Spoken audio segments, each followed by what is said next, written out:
Hello, everyone. We're going to give struggles just 1 more minute and we'll get started very soon.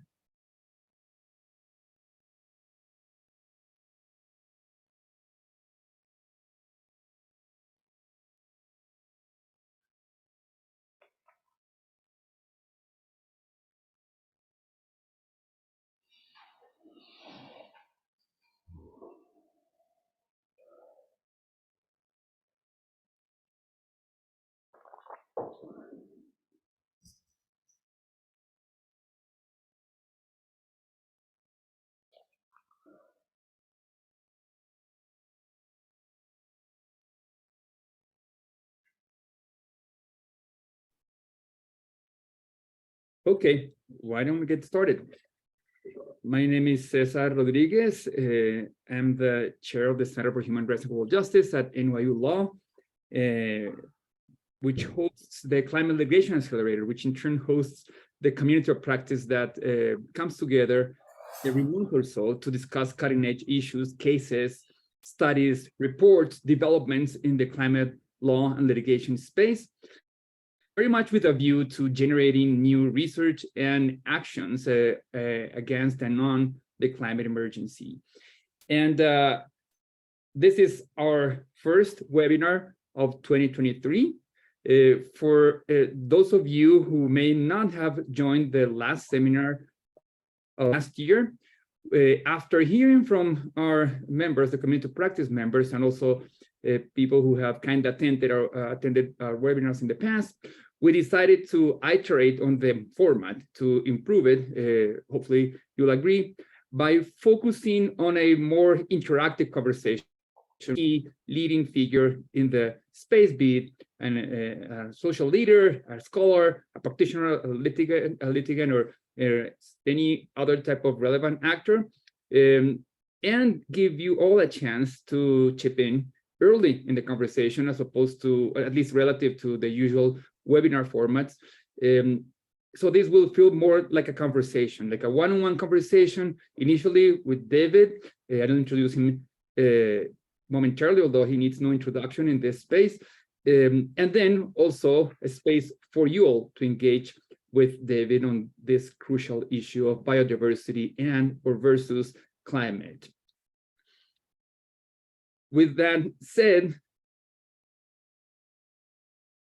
let me introduce today's topic and panelists.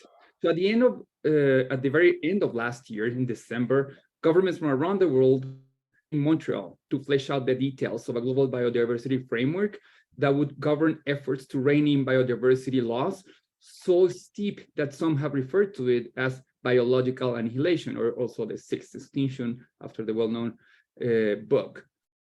This meeting, the 15th Conference of the Parties Convention of Biological Diversity, produced the Kunming Montreal Global Biodiversity Framework, which observers have likened to biodiversity's Paris moment, that hence the title of this webinar. But really, what does the Montreal-Kunming Montreal framework mean for the biodiversity emergency and the human rights agenda? To examine this question, we're so grateful to be joined by UN Special Rapporteur on Human Rights and the Environment, David Boyd, who, by the way, was very much present and very active in Montreal, actually reporting almost live to those of us who were at the summit from afar, and also injecting ideas and inspiration also in the process of introducing impactful human rights language into the framework. So David is the current, as I said, UN Special Rapporteur on Human Rights and Environment, and through this role has been at the forefront of efforts to address the rights implications of ecological threats like the biodiversity emergency and advance the right to a healthy environment, which, as you all know, was recognized as an international human right by the UN General Assembly last year, is in no small part thanks to David's rapporteurship and also the work of his predecessor, John Knox. David is also an associate professor of law, policy, and sustainability at the Institute for Resources, Environment, and Sustainability, and an associate professor at the School of Public Policy and Global Affairs, both at the University of British Columbia. last thing that I'll say is that, as some of you may have seen, we also launched a podcast format. So we will be doing a separate session with David, which will become a 15-minute podcast on precisely these issues that will circulate to the community of practice. So David, welcome again. It's such a pleasure to have you back. You were a participant in one of the first CLX community of practice webinars a couple of years ago when we were all under lockdown, and things have changed in terms of our practical daily lives dramatically, but also the biodiversity emergency and the climate emergency have become even more urgent. But you also published a crucial report on biodiversity, which builds on the groundbreaking work of John Knox, your predecessor. So the first question to you to get us started is, why does the biodiversity loss matter for environmental justice and human rights? And why should scholars and practitioners be paying attention to this issue? David? Well, first of all, Cesar, thank you for that perhaps excessively generous introduction, but it's great to be together again, and I'm really looking forward to our conversation. The question about why biodiversity loss is important is really kind of a funny question, because biodiversity is like the foundation of life on Earth. The ecosystems, the species, the processes, and to take just one obvious example, I mean, the oxygen in the air we breathe, absolutely fundamental to life on Earth, is produced by plants in the ocean and plants on land. So, you know, without those ecosystems and without that biodiversity, we wouldn't have air to breathe. Same thing if we think about the food we eat. We know that 70% of crops are serviced by pollinators, including insects, bats, and birds. And even the water we drink, the natural ecosystems, the mangroves, the wetlands that naturally purify water. So all of us are fundamentally dependent on biodiversity. And then there's also a subset of humanity, think of groups like indigenous peoples, that are much more directly dependent on biodiversity, whether it's the Pacific salmon here on the west coast of North America, marine mammals for the Inuit in the north, all of the incredible medicinal plants that are used and relied upon by indigenous peoples in the Amazon and throughout the world.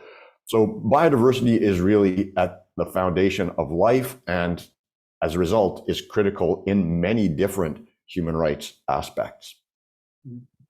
Thanks, David. So moving on to the Kunming Montreal Biodiversity Framework. So you were there, you were a witness to the process, the negotiations, and from reading the framework, it does look like a human rights language is much more robust than say definitely the 2015 Paris Agreement.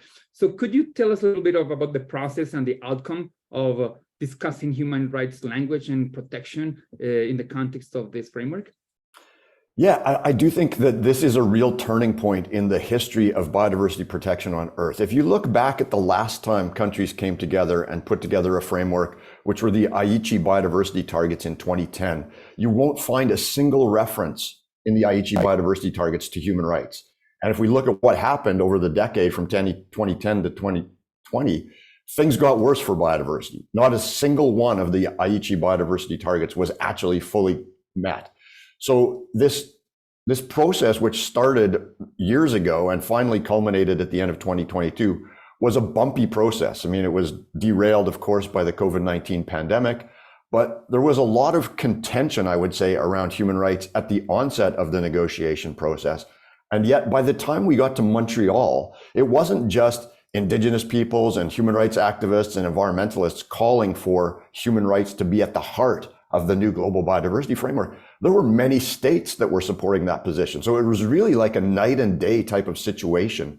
And the outcome of with the Kunming Montreal Global Biodiversity Framework is actually incredible when you read through it. It's got multiple references to the rights of indigenous peoples and local communities, including their right to free, prior, and informed consent. It's got references to the UN Declaration on the Rights of Indigenous Peoples. It says that implementation of the framework must follow our human rights-based approach, and specifically refers to the right to a clean, healthy, and sustainable environment. There are multiple references to gender equality and the rights of women and girls, in particular, access to land and resources. And so in totality, this is really a revolutionary document in terms of the global approach to conserving, protecting, and restoring biodiversity, because human rights are at the heart of it. Mhm. And along those same lines and building on this good news about the intersection and how advanced, how far the framework got in bringing together human rights and biodiversity protection. How do you see the path ahead? What should scholars and practitioners and social leaders be doing to make sure that the implementation of the framework moves forward as fast as we needed to move forward, given the size and the urgency of the agency? Yeah, I mean, I think you've hit on the million-dollar question here, which is implementation. These words are fine on paper, but we have to use every tool in the toolbox to accelerate the pace of implementation. I'll just share one brief story that came out in Canada this week, which was an announcement by the Taku River Tlingit First Nation that they are creating an Indigenous protected and conserved area over their entire traditional territory, which is 1.8 million hectares of forests, mountains, and lakes in northwestern British Columbia. That's the kind of accelerated action we need to see over the course of the next 7 years. And I think that there's huge momentum. There's also going to be some challenges. Let's be clear about that. Not all states are on board with taking a rights-based approach. And so two things. One is that there was a lot of concern about the kind of the centerpiece of the Kunming Montreal Global Biodiversity Framework, which is the commitment to protect 30% of all of the Earth's lands and waters by 2030. We're currently somewhere around 15% in terms of land and a little bit lower in terms of marine territory. And there was a lot of concern by Indigenous peoples, traditional communities, Afro-descendant communities, that governments would continue with the kind of old school conservation methods of the past where they evict Indigenous peoples and other nature-based communities from their traditional homes in order to create these fortress conservation areas. Something which, by the way, was taking place at the very time that the negotiations were going on in Montreal. The government of Tanzania was evicting Maasai people from an area that was being designated as a wildlife reserve, primarily for hunting by wealthy people from the Middle East. So we have to be able to tackle these problems. We also have to be able to address the fact that governments repeatedly make these types of commitments and then don't follow through. And I think this is where we get a really fascinating connection between the fields of rights-based climate litigation, which has been effective in holding some governments' feet to the fire and forcing them to take more ambitious climate action, and the combination of that kind of trajectory of successful rights-based litigation, the new really rights-based approach to conserving biodiversity that's embedded in the new global biodiversity framework, and presents unprecedented opportunities, I believe, for using the courts to hold governments accountable for not taking sufficiently urgent action to address the biodiversity crisis. Mm-hmm. Let me pick up on the issue of litigation, because of course this is of interest to most, if not all, of the participants here, given the focus of CLX on litigation, although we also work with other tools.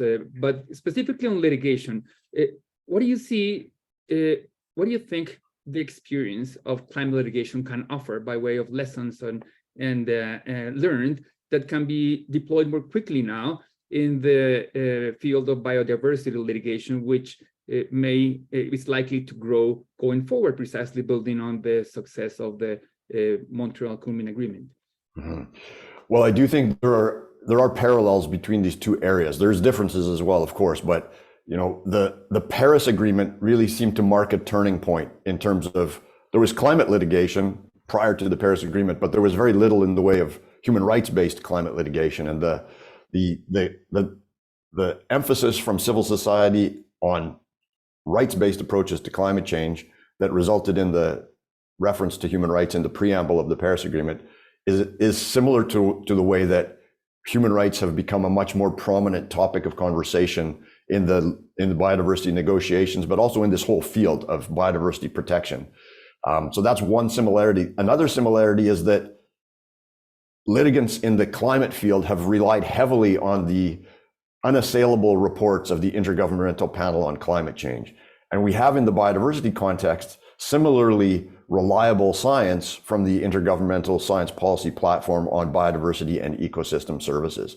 And I think that when you combine that body of science with the new rights-based language of the Global Biodiversity Framework, you have some of the same key elements in place for potentially successful rights-based biodiversity litigation. And so far, thanks for that, Dave. So far, we've talked about biodiversity and climate in terms of a positive sum game, as if the more litigation you have on climate, the better it will be for biodiversity, or the more action on climate, of course, the better results we'll get in terms of biodiversity protection and preservation. Now, around the time of the Montreal negotiations, a couple of really interesting pieces, among many others that were published around that, brought up the point that there may be, in some instances, a zero-sum game between attention to climate and attention to biodiversity. And this is something that you see in many subfields of human rights practice and public lawyering practice, where the whole, or a big chunk of the key actors move towards a subfield because of the need, because of learning processes, because of the building of professional communities like the one that we're trying to curate here, and that's all good for good. But the net outcome may be that equally important topics may be understudied, and less attention is being paid to those equally important emergencies. And so there are two views. I'll just introduce the two views as a provocation for you to react. One view is that the disparity between attention to climate and attention to biodiversity, because of course the climate negotiations and the whole climate movement gets considerable attention now, luckily, but there's nowhere the level of media and scholarly and practitioner attention that climate gets when it comes to biodiversity. And you can see this very clearly in the attention that the COP27 in Egypt got relative to the COP15 in Montreal got, with only 1 month time difference. So one view is that this disparity stems from communication strategies and the organizational decisions of climate actors, from activists, journalists to lawyers. In this view, the focus on climate has become more of an obsession and has crowded out other equally important crises like the biodiversity crisis. So it's according to this view, it's a matter of one crowding out the other. This view, for example, has been advanced by climate reporter David Wallace-Wells in a powerful piece he published in the New York Times. But there's another more kind of provocative view, a more challenging view, which has been articulated, among others, by a reporter in The Intercept, Christophe. I quote from his piece, also published in December. Quote, "The dismal reality is that green energy will not save the complex web of life on Earth, but the particular way of life of one domineering species," meaning human beings, unquote. In other words, we focus on climate because it's less of an uncomfortable crisis, one that allegedly can be solved by a rapid transition to green energy. But that would not necessarily help address or definitely solve the biodiversity crisis, which results also from endless appetite for new homes, new cities, new shiny objects to consume that are required, taking more and more from the Earth, including more non-human lives. In other words, and this is a segue into your response, global warming is an inconvenient truth, but biodiversity may be more of an inconvenient truth, even more inconvenient, as it cannot be solved without cutting down consumption and capitalist growth. What's your view on this debate? Yeah, I think it's a really complex and important question, Cesar. And I would start by saying that I would agree with the hypothesis that the climate space has gotten more attention and more resources than the biodiversity space. I think there's a pretty compelling reason for that. And that is that over the course of the past 5 to 10 years, we've seen this rapid increase in the impacts that the climate crisis is having on people all over the world, right? So that's not just the people who are in climate vulnerable nations, the small island developing states, countries with low-lying coastal areas like Bangladesh, but the intensity of the storms that are hitting North America, Europe, the droughts in Africa. I mean, the impacts of climate change are so in our face, if you will, in the years of the 2020s, whereas the loss of biological diversity happens much more out of sight. And I think it's because it's out of sight, it's out of mind. And we also, as a species, we suffer from something I describe as incremental amnesia. You know, our grandparents lived in a world of not only much greater biodiversity, but greater abundance of species. I mean, if you think about, it's less than 100 years ago that certain types of birds like passenger pigeons would darken the sky because their flocks were so huge. We have seen this steady decline in biodiversity, which as progressive generations of humans, we're just not even aware of. And you combine that with the fact that now we have a majority of humans living in cities where the vast majority of the native biodiversity is gone. And so the biodiversity crisis, when we hear statistics like 1 million species at risk of extinction or a 70% decline in wildlife since 1970, it's almost impossible for the human brain to grasp the magnitude of that loss. It's just really hard for us to deal with that intellectually. And so I think that it's a real challenge to those of us fighting for greater attention to the biodiversity crisis.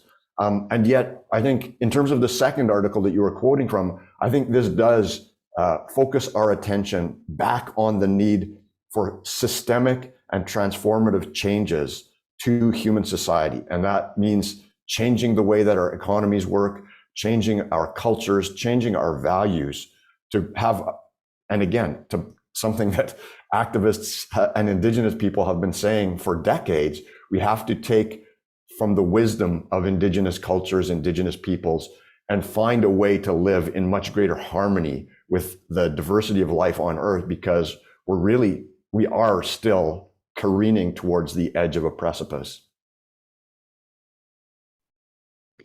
Thanks, David. I'm going to ask Jackie to please post the links to the two articles that I mentioned in case someone would want to look at them.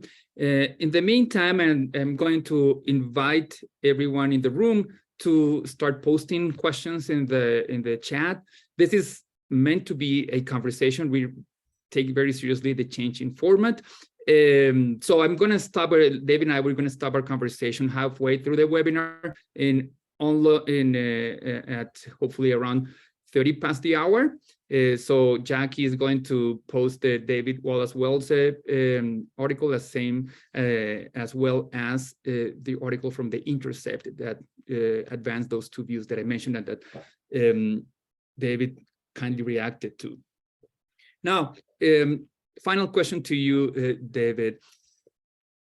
How do you compare the biodiversity and the climate crisis? Of course, I'm not going to ask you to comment on this issue very broadly because this is an impossibly difficult task. But if you wanted to convey kind of the importance and the distinctiveness of each of these two challenges to scholars and practitioners, how do you go about it? I'm just going to mention, to throw into the mix the response that an environmental reporter from the New York Times gave to the host of the daily podcast show in reporting on the Montreal negotiations. She said, and Jackie will also link to that podcast episode, she said, climate is a short-term threat to human civilization, human culture. Biodiversity is a long-term threat to human survival. With that, David, could you give us your take on how to understand these two big challenges to humanity and, of course, affecting non-humans as well?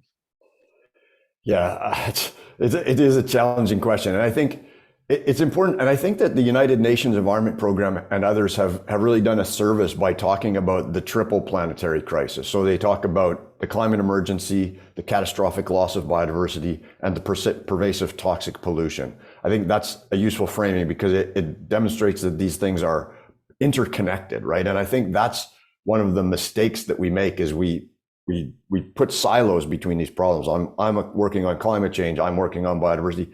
The fact is these problems are intimately interconnected. So, to take one obvious example, I mean, the conservation of ancient forests not only is important for protecting that reservoir of stored carbon, but that's also one of the hotspots of biodiversity on Earth. So there's many, many other interconnections between these crises. And I think it comes back to my earlier response, which is we can't solve any of these problems in isolation from each other. And we probably can't solve, in particular, the biodiversity crisis without addressing some of the more systemic challenges that confront society. And I think this is probably why it is so difficult to grapple with, because we live in a world of such grotesque inequality. It's 20% of humanity that's causing 80% of the climate crisis. It's the consumptive demand of 20% of humanity that's causing 80% of the biodiversity crisis. And so we have this 20%, 80% problem. The 20% are not ready and willing to relinquish the quality of life that they enjoy because of their overconsumption. And the other 80% look at the relative poverty in which they live, many of them, and their ambition is to live like the 20%. So it poses, I think, an existential question to us. What is our vision of a future where we aren't destroying the foundations of life by continuing to erode biodiversity? And I think that challenge requires us to do some really deep thinking. Obviously, the shift away from fossil fuels to renewable energy is one big piece of it. I think the shift from a linear take, make, and throw away economy to a circular economy is another of those systemic challenges. But I also think at the end of the day, we're going to have some kind of reconciliation of humanity that enables us to achieve greater equality. And that's going to be achieved through what scientists used to talk about, and I don't hear about it anymore, this idea of contraction and convergence. The wealthy people in the Norways, the Canadas of the world, we're actually going to have to give up something. And the people who are living, the billions of people who are still living in poverty, they have to have an increased, improved quality of life, which is going to demand higher resource use, higher energy use than it is the case today. So unless we have that contraction and convergence, I don't think we're going to get out of the pickle that we're in. Thanks, David, and thank you for being so disciplined with the use of time. That's given us plenty of time for the string of really interesting questions we're getting. So I'm going to try to get through as many of them as possible. We'll still have time for other people to post their questions. I'm going to start with those that come from people who have identified themselves. It's to the extent possible. I know that this is maybe an oversight in the registration process, but we want this community to feel very different from the Twitter sphere, so no anonymous at least. But so I'll start with to Matthew Canfield. His question is, a lot of concerns I have heard about the 30 by 30 commitment come from pastoralist communities. I know there are protections for indigenous peoples, but what about the status of peasants' rights? Yeah, great question, Matthew. So there are references in the Kunming Montreal Global Biodiversity Framework to the rights of indigenous peoples and local communities. So that would embrace peasant communities and pastoralists as well. I think that this is something we really need to keep our eye on, though, in the implementation. As I mentioned, the example from Tanzania with the Maasai people, it is incumbent upon all of us, particularly those of us with the privilege of working in the global north, to provide support and resources to the people who are potentially threatened by these fortress conservation methods that really should be relegated to the dustbin of history. So we're going to have to use our collective strength to make sure that we move forward in a way that's respectful of all people's rights. And I want to just pause and say I mentioned one case from Canada, but there are some really progressive things happening in this space around the world where indigenous peoples and local communities are now being empowered with much greater autonomy over the ecosystems in which they live. So Indigenous guardian programs in Australia and Canada, community conservancies in Namibia. We have some really phenomenal examples of approaches that frankly are win-win situations where we're increasing the respect for Indigenous rights and local community rights, and we're taking steps that also advance the conservation of biodiversity. So I think that it's an exciting time in terms of those places where we're making those, we're achieving those win-win solutions, but we also have to focus on places where we continue to have lose-lose situations, frankly, because not only when you have fortress conservation, not only do the local people lose, but it's not an effective way to protect biodiversity either. Moving on to Herman Ott's question. How do you perceive the relationship between the biodiversity, human rights nexus on the one hand, and the rights of nature movement on the other hand? Do you perceive them as mutually supportive or mutually antagonistic or opposite to each other? Mm-hmm. Yeah, this is an issue that I'm really passionately interested in. And I actually have, after years of thinking about this, I've reached the conclusion that for the most part, a human rights-based approach to conserving, protecting, and restoring biodiversity is very much synergistic with recognition and implementation of the rights of nature. And my confidence in that conclusion has really been buttressed by the advisory opinion of the Inter-American Court in its advisory opinion 23/17, where the Inter-American Court, in its really comprehensive articulation of the relationship between human rights and the environment, described the right to a healthy environment as an autonomous human right that actually has two key facets. One is that it protects humans from environmental destruction, but the second is that it also protects the elements of nature, forests, rivers, oceans, as important unto themselves. And I think that advisory opinion has then been reflected in decisions from the highest courts of a number of countries in Latin America, which Cesar could speak to much more forcefully than I can. But in Mexico, Costa Rica, Colombia, and others, this notion that the right to a healthy environment actually incorporates in some way the rights of nature, I think is very powerful and comes back to a fundamental fact of science, which is that humans are not separate from or superior to nature. We are inherently part of nature. We share DNA with every other form of plant and animal on the planet. So I think that the rights of nature movement and the right to a healthy environment really should be joined together at the hip, pushing forward. Music to my ears, David. Thanks. So Jake White is asking, to what extent does a rights-based approach to the biodiversity crisis narrow the focus on those aspects of nature which directly support human activity and survival? For example, ecosystem services, key species such as pollinators or polluted rivers?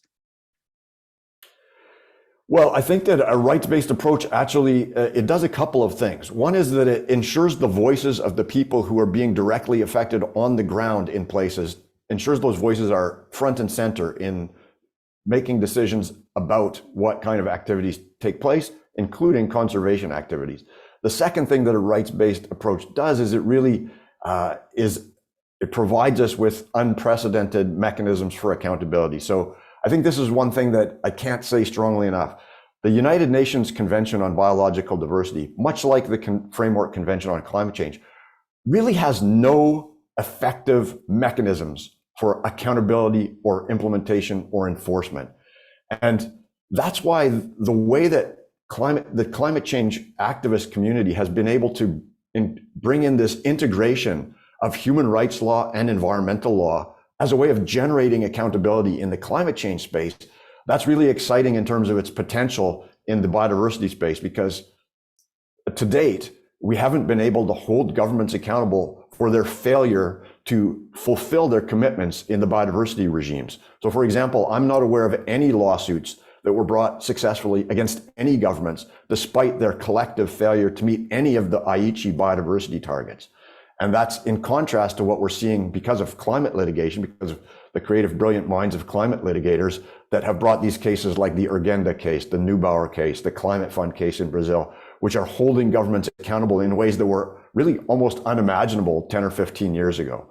So I think that, just to come back to your question, I don't think there actually is a problem about just focusing on species that are important for humans because of instrumental reasons. I think that if we look at biodiversity litigation, non-rights-based biodiversity litigation, which has taken place around the world, we've seen lawsuits involving all kinds of species that don't have any direct benefits to humans. I think of cases like protecting scarlet macaws in Costa Rica, protecting salamanders in Belgium, protecting sea turtles in the Philippines. I mean, sea turtles do, if you harvest them, they have some benefits. But in general, many of these cases have just involved species that are at risk of extinction. And that's one of our critical tasks. And I think that's, I don't want to go on for too long, but another thing that's really critical about the Kunming Montreal Global Biodiversity Framework is the way that it does create these quantitative thresholds. And I think whether that's 30% by 2030 in terms of conservation, also a commitment to actively restore 30% of degraded lands and waters by 2030, another commitment to eliminate $500 billion a year in nature-destroying subsidies. These are tangible commitments that I think we can focus on holding states accountable through the combination of biodiversity law and human rights law. Chris Chapman asks, it's true that the Kunming Montreal framework is much stronger than the Aichi on human rights, but would you agree that it is still too little? We needed something radical. For example, Kunming failed to recognize indigenous lands as a separate category of protected areas from state-run national parks, etc., despite their documented better track record on conservation. Yeah, I mean, I think that given the severity and the urgency of the planetary environmental crisis, we do need more radical, more transformative changes. I think that Kunming Montreal, the Global Biodiversity Framework, represents the best that we could get in the political circumstances of this point in time. And really, it's on us to accelerate the pressure and to illustrate the nature of the transformative changes and how they will actually benefit humanity in order to create the political space for those more radical changes to take place. Mm-hmm. Thanks, Dave. Along the same lines and going back to the comparison with climate, John Knox asking, was giving us two thoughts about the parallels between climate and biodiversity. One is that a possible advantage in the biodiversity context is that the people on the front line, especially indigenous peoples, have relatively clear rights under international and in many cases domestic law. How can that help in litigation efforts? And the second one is the second parallel with climate is the importance of building stronger human rights safeguards into biodiversity financing. Mm-hmm. Here, biodiversity is at a disadvantage because those discussions have happened much longer in the climate context. So predictably, it's pushing us in directions of very difficult but also crucial issues and parallels. So it'd be great if you could comment on those, David. Yeah, in terms of the first point, and thank you, John, for joining us today. In terms of the first point, I completely agree that the clear legal rights of indigenous people, which are found in the UN Declaration on the Rights of Indigenous People, also found in constitutional protections in many countries around the world, those provide a strong source of rights that should and could be used to protect and conserve and restore biodiversity that we didn't have an analog in the climate space. So I think that's one, and there has already been in many countries around the world, indigenous peoples have been at the forefront of asserting their rights in ways that both directly and indirectly are beneficial for biodiversity. In terms of the second point, you're absolutely right, John, and this is one of the critical issues. We're going to see an increasing flood of money into this conservation space over the course of the next 7 years. There's a commitment in the Global Biodiversity Framework to mobilize $200 billion a year by 2030 to address the biodiversity crisis. A number that's probably still too small, but when you combine it with the $500 billion in subsidy reform, if those subsidies can be reformed in a way that then are used to subsidize nature restoration or nature positive activities, then we're headed in the right direction. But we really need to have a set of rules. They don't have to be legally binding rules. That's probably overambitious, but at least some clarity around the fact that funding, whether it comes from state to state funding or whether it comes from the philanthropic center, there have to be some clear directions, some clear guidance around not financing conservation activities in countries or regions where there's a high likelihood of human rights violation. So I think that'll have that kind of guidance will be critical in preventing the types of conservation or fortress conservation that I've been speaking of earlier in the context of Tanzania and the Democratic Republic of the Congo, just to give a couple of examples, also examples from some of the states in the Amazon. So if we can ensure that funding is only available where there are human rights safeguards in place, that actually creates an incentive for governments in those regions who want to be recipients of that finance to improve the situation and stop these kind of archaic human rights abusive types of conservation.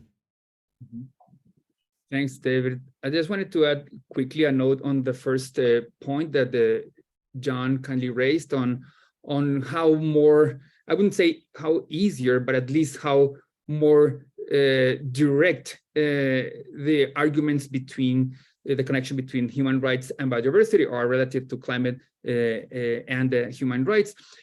There are some recent examples, some very painful examples as well, of how the loss of biodiversity directly affect specific communities. If you follow the news, international news, you may have seen that President Lula just last week visited the Yanomami territory in northern Amazon in Brazil.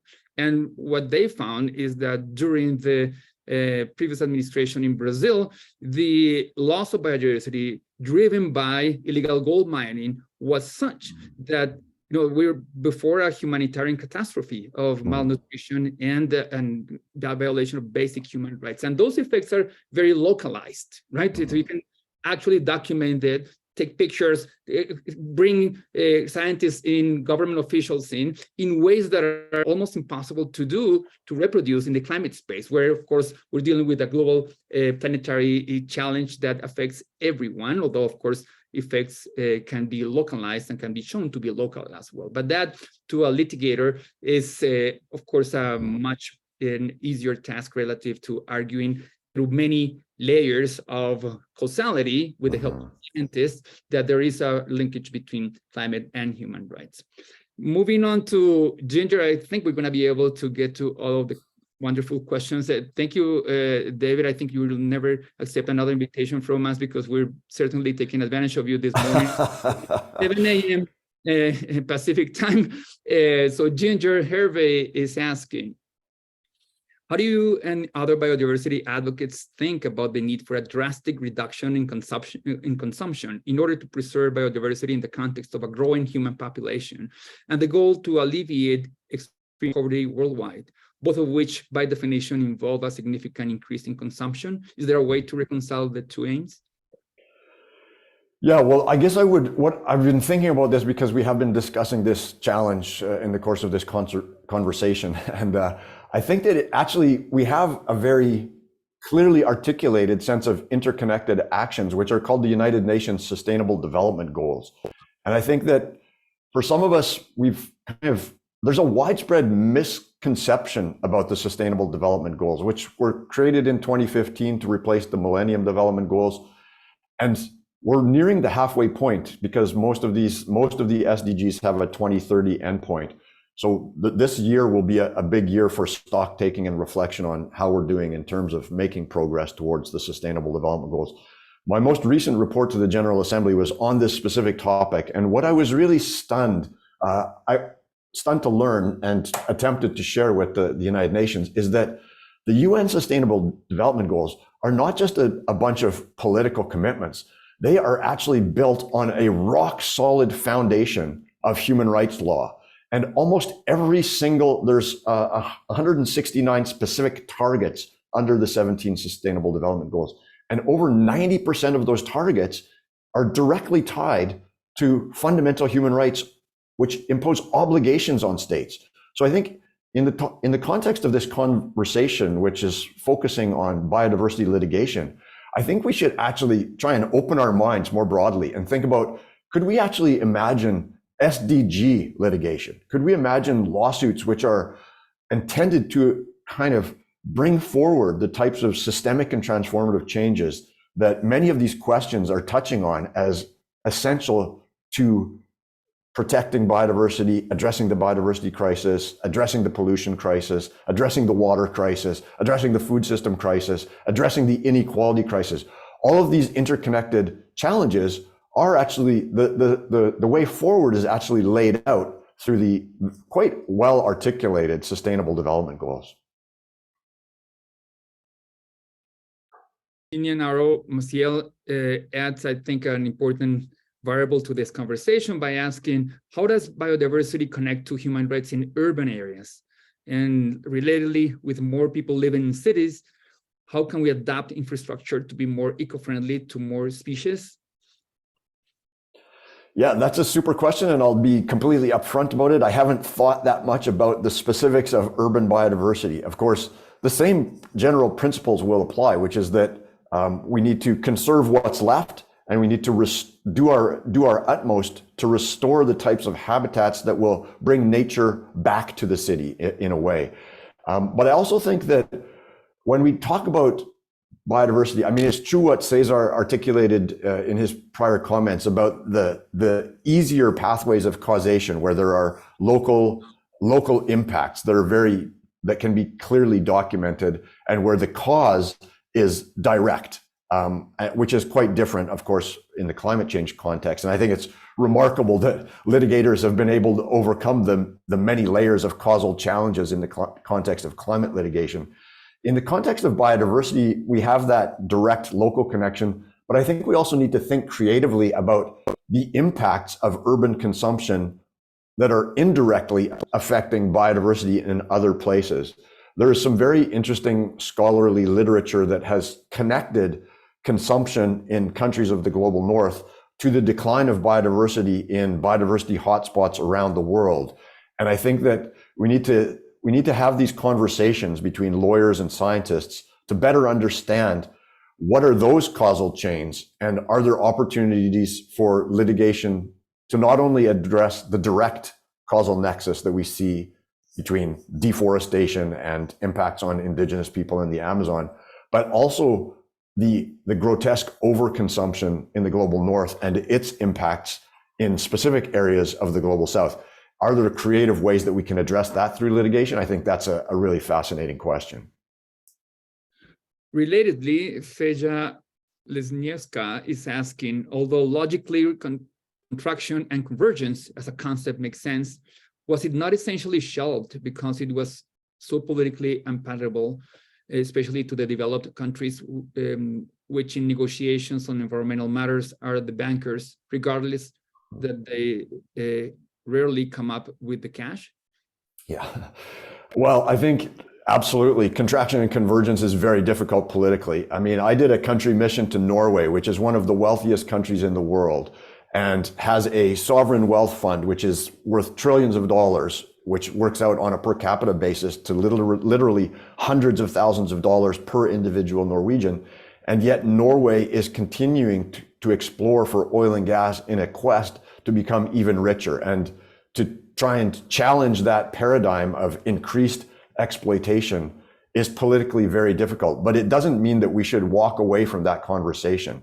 I think this is one of the challenges that we all face, is that we tend to focus on the critical, what seem like, and some of this is also sometimes driven by funding. We have to show results in the short term, which makes it very difficult to tackle these larger issues that really are realistically are going to be resolved on a time frame that's different, probably in the decades. But I do think it's incumbent upon us, those of us who operate in these spaces of privilege to have these conversations and to have these difficult conversations and to really look with as much clarity as we can muster at the actions we're taking and whether those actions are sufficient in the face of the magnitude of the crises that we face. Final couple of quick questions here, though by no means easy ones. A follow-up from Inder Komar on the convergence and contraction. In your view, what are the most effective forums and kinds of arguments that advocates in the rich countries, for example, he's in the US, can make in order to start this conversation within rich countries? Phew, these are some of the best questions I've ever had in a webinar, and I've done a lot of webinars. So thank you for the depth of these questions. I don't purport to have answers to some of these profound conundrums. I do think that if we start talking about, I think in some ways, a couple of the things that I mentioned earlier about accelerating the transition to renewable energy is one way that we can reduce our pressure on the planet.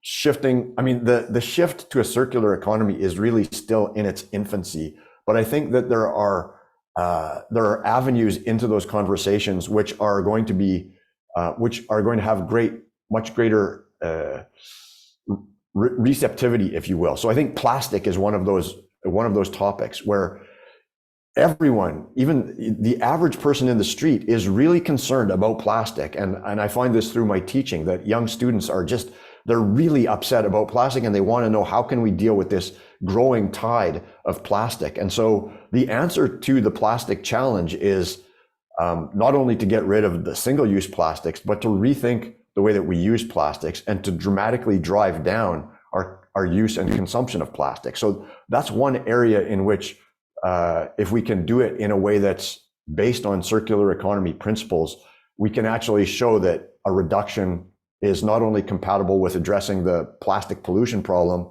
but compatible with reducing our overall consumption of resources. So I think we have to think about what are the ways that we can start to tackle these issues in a way that is not going to be like an absolute political hot potato or third rail.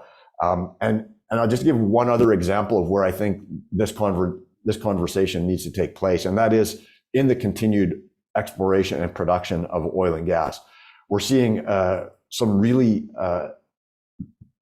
troubling, I would say, attempts to develop the oil and gas industry in the global south, in countries like Guyana, Senegal, South Africa. And there's understandably a lot of local opposition to those oil and gas developments. And there's also a lot of concern from the global north coming saying, hey, that's not an appropriate type of economic development in the 21st century.